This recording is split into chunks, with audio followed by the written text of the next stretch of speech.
Hello दोस्तों, नमस्कार। हम साधना स्वागत बा चुके हमारे चैनल में। चलिए, नवरात्रि आवे वाला बा माता जी के एगो बहुत ही प्यारा सा भजन सुनाया जाता है। उम्मीद करते नहीं आप सबके ये भजन पसंद आए, गीत पसंद आये तो प्लीज हमारे चैनल के सब्सक्राइब, वीडियो के लाइक, शेयर और कमेंट जरूर करो।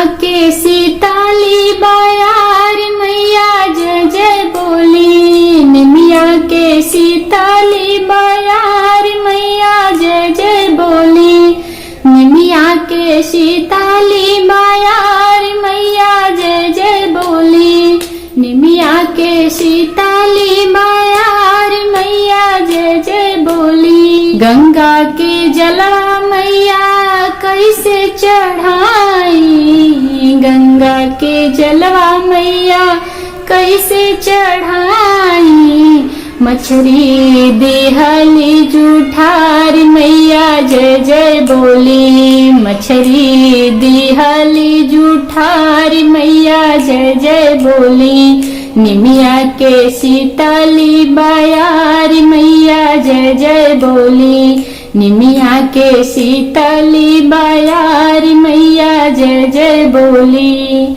अड़हुल के फुलवा मैया कैसे चढ़ाई, अड़हुल के फुलवा मैया कैसे चढ़ाई, भमरा दिहले जूठार मैया जय जय बोली, भमरा दिहले जूठार मैया जय जय बोली, निमिया के सीताली बायार मैया जय जय बोली, निमिया के सीताली बायार मैया जय जय बोली।